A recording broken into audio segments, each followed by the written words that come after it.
Hello, my name is Mark Baer. You're watching the YourTown television show. We're kind of in the midst of celebrating Randy Tennell's new book, Painters of Carmel and Big Sur. And in that spirit, my guest is Edi Matsumoto, a painter and a great portraitist. Here's one of her books. First of all, let's talk about your background in healthcare, because that's where it all began. Right. So I'm originally from Japan, and when I was in high school, I kind of encountered Mother Teresa's book, and that led me to India to work or volunteer at Mother Teresa's Home for Dying Destitute. So that's my first experience with healthcare. So you can volunteer. How old are you at this point? I was 22, 21. Yeah, so it was during college, towards the end of college. So I just went to Calcutta and just wanted to meet her. And then I got to volunteer, got to talk to her, but I was kind of useless over there because all the doctors and nurses, volunteers, and starting an IV and taking care of the wounds, but I couldn't do anything except for feed people or powder the patients, things like that. So that kind of motivated me to maybe I want to go into healthcare, and I needed to study English too. So that brought me to the U.S. And when I came here, so I needed to go to ESL class, and then I started taking a few classes and became a nurse's aide, LVN, RN, then nurse practitioner, got master's degree in nursing. So I became a nurse practitioner, worked at local hospitals, clinics for the past 30 years. And I just retired 2.5 years ago. So towards the end of this, you went and got a master's degree in fine art. Yeah, and exactly. This book is that's your my master's thesis. That's your master's thesis, and the portraits in here of doctors and nurses and what it's like inside there, which are extremely powerful. What made you make the jump from? I mean, you must have seen this next thing coming. I didn't see it coming at all. So I kind of like to be creative. I like to draw, but I really didn't think of that. I never thought I would be an artist. But my husband, I was cleaning papers, shuffling, doing a tidy up, cleaning up drawers, and I found this little piece of paper it was a sketch that I did when I was in college. I spent 3 weeks in Paris, just kind of looking around, and one day I was totally bored. Everything was closed for Easter. So I had all day, so I just sketched the kind of Paris typical apartment buildings. So I did a sketch, and then I put it away, and I discovered that 20 years later, and then that's the paper I was kind of shuffling, trying to sort out things to throw away. And I showed that to my husband. He is also a physician. And I actually tossed the paper into a trash because it was a kind of old piece of paper. And my husband said, "So don't throw it away. That's awesome art, and I think you should take art class." So I was like, "Really? Is it that good?" So I'll do that. So I started taking art classes at local community college. And a couple of classes, I liked it. And that's when I did my first portrait of my husband. That came up pretty good, like my husband. It's really good. Yeah. Right, yeah, it was good. And then the teachers at MPC, the junior college, encouraged me to go further. So I looked around and found Academy of Art in San Francisco online class, because I'm still working as a nurse practitioner full-time at the hospitals and clinics. So there's no way I was going to commute to San Francisco. So I did the online class on the weekend, and I take one class per semester, and just personal enrichment. So I'm just kind of having fun, no pressure. But one class led to the next class, to the next class. So I ended up taking classes for 7.5 years. And towards the end, they said, okay, now you're getting close to getting master's degree, so you have to have a master's thesis. You have to have this cohesive body of work. And I knew I wanted to do portraits, so I'm thinking, who will be my models? Free models, because I don't want to spend too much money on it. Hospitals.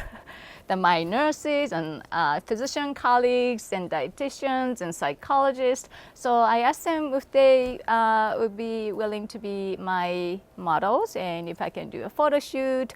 Or I really wanted to paint inside the OR operating room, but in the US it's really difficult because of the privacy issues. So we cannot take pictures inside the OR when there's a patient, patient's presence. So I had a really good friend who is a surgeon locally, and he's a good photographer too. So he gave me, hey, I have great pictures for you to paint. So he gave me some of the pictures that I painted from. So that's how I got 25 or so portraits of physicians, nurses, dietitians. So that became my first solo show after I graduated. And what really stands out in the work is your 30 years in the environment, because there's a knowingness about it. You really capture mostly the tiredness of everybody. It's an exhausting situation. Exactly. Yeah, that was about the time the clinicians burnout became a big issue. So there's patients, pressure from patients, to take care of them and try to meet their needs. And then pressure from the administrators, and we have to be productive and see as many patients as possible. And also pressure of insurance, denying what we want to do, and all that stuff. And the computer, we try to, document everything in the computer. So it was very, very difficult being in healthcare, still to this day.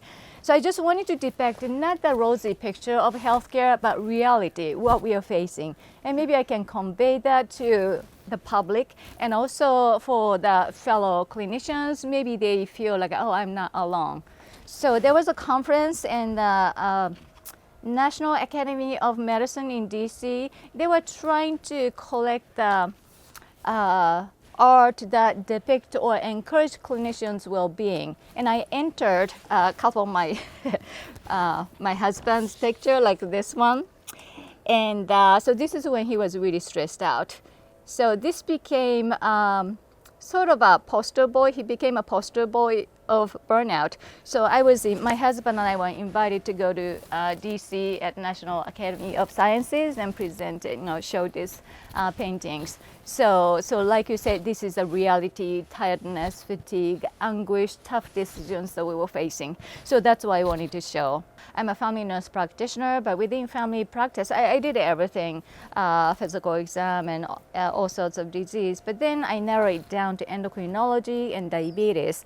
And within diabetes, I also really specialize in type 1 diabetes, insulin adjustment, and insulin pump. So since I'm very highly skilled and highly specialized, I had a pretty good practice. I can spend 30 minutes with the patient or even 60 minutes for education. And I had a corner office. I had a really good practice.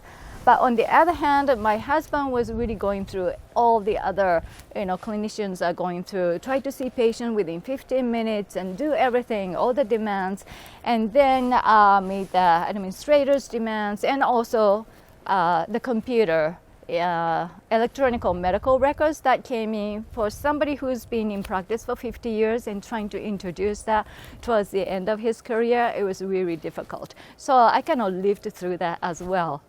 So that Edi Matsumoto now has the Edi Matsumoto Gallery in Carmel. Yes. So you're in a whole nother life.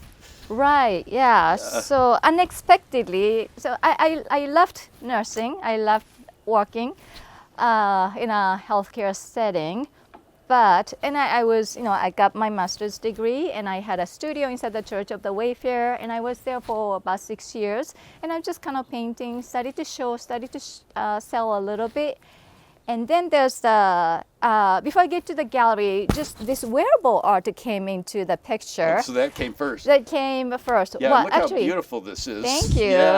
So I put, somebody found my art online, and then they invited me to put my art on clothing. So I did that just for my own benefits, so I can wear this kind of thing for art openings and art events. But then I put this on Facebook. And then I got all kinds of likes. And then somebody said, oh, you should do a fashion show because I'm going to pay for the venue, pay for the music, pay for the food. So you just need to show up with your clothing, with models. Nice. So nice. So oh my God, I have to take that offer. So I took the offer, had a nice successful fashion show twice. And then so wearable art became a thing, some sort of my branch of my art. And then I started to sell this at art shows and wine and arts festival, things like that. So that got me a little confidence. Okay, I can sell this too. And then so I retired, and then about the same time I studied the wearable art. And then this gallery space became available. Another artist friend of mine told me about that space. So then I started thinking, could that be possible for me to have a gallery of my own? So it was a big leap, really, leap of faith. It was I have no business background. I was just a nurse going to the hospital, clock in, clock out. So when I studied wearable art, also, I don't know how I got into this, but I got into this Small Business Development Center. So SBDC, I got into it. And also CHMB had this business program, Launchpad for newbies. So I was able to take some classes, and they assigned me a business coach. So I got a lot of help over the past year and a half. So I kind of learned the ABC of business as the best I could do. So I think that kind of prepared me to take the leap. And I opened my gallery 2 months ago on Mission Street in Carmel, and actually it's doing really well. Painting is one thing, and an art business is another thing. And it was very interesting because what's really unique about what you've done is you've got the portraiture, and you do portraiture for hire. Which is these very powerful work, and then you have the wearable art, and then you have all kinds of whimsical art. It allows you a wider range of clientele, first of all, because everybody's looking for, everybody meets art at a different place. Right. You have this Sea Otter series, which is very whimsical and lots of fun. Right. Yeah.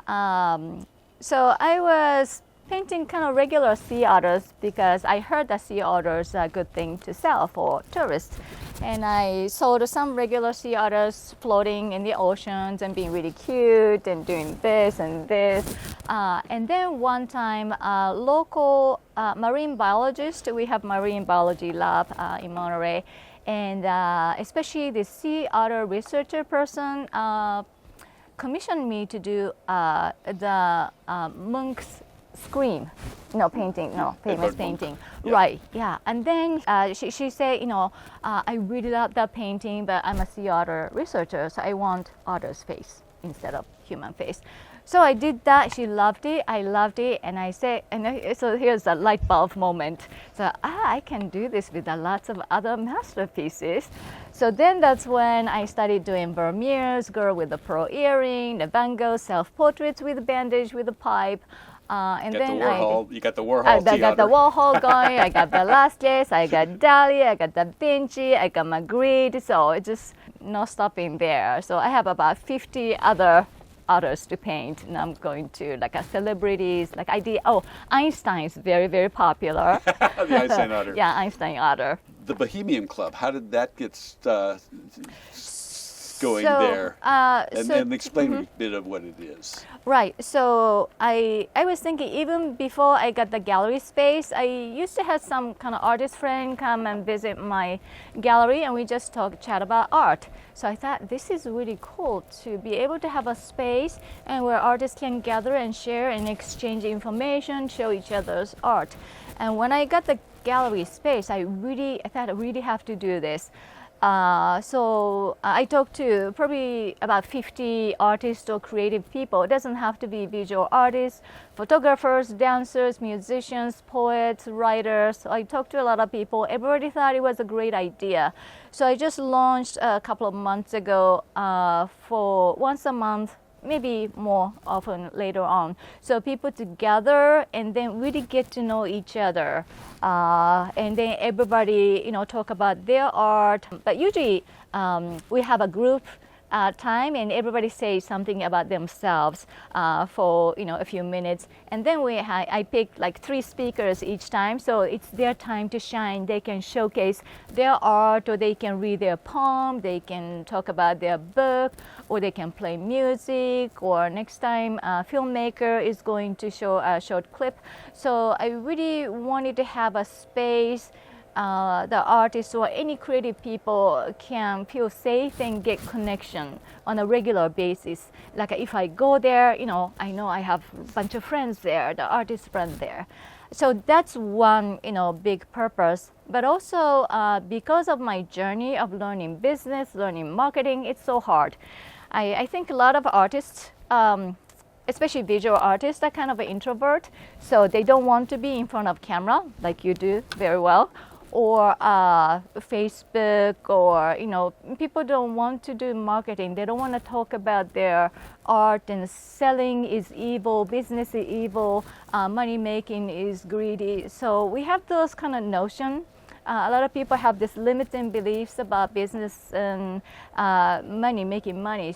So I learned that hard way. So I really need to shift my mindset over the last several years. So I just wanted to pass that on. So marketing is important if you want to make it as the artist or any musician, dancers, whatever, authors too. You have to get out there. You have to market, even if it's the best artist or best book, or if nobody knows about it, nobody's going to buy it. So I just wanted to get the message across. And this is also incubator to kind of slowly introduce artists who are not out there already to kind of kick their butt, for lack of better words, to kind of marketing is important. The business of art is difficult. Difficult. Yeah, and it's a challenge, and you can't ignore it. You have to embrace it. It's hard to be good at. In fact, there's no shortage of artists, but to get it out there is the last thing you learn, and how to do it with integrity, so your business matches your product. That Right. I think that's the secret of it. Yes. But the business, but you have to have the business and the product. Yes, You can't yes. have one, and it's a very very. It's very interesting, very intriguing, very difficult. Right. But you have to embrace it. You can't just ignore it, or No. or it ignores you. Right. Yeah, exactly. But there are other successful people out there. Then there's a body of knowledge, so we can pass it on. What little I know, I can pass it on, because I had coaches, who passed on their wisdom. So I just wanted to share that. I think we've just about run out of time here. So what I want to do is, it's 5th and Dolores. Am I correct? No, it's on Mission Street, Mission? Between 5th and 6th, Across from Katie's. across from Katie's. Let's say it one more time, just so they hear it. On Mission Street, between 5th and 6th, across from Katie's. Look for a purple sign, Edi Matsumoto Art and Design Gallery. And that's so beautiful. Thank you.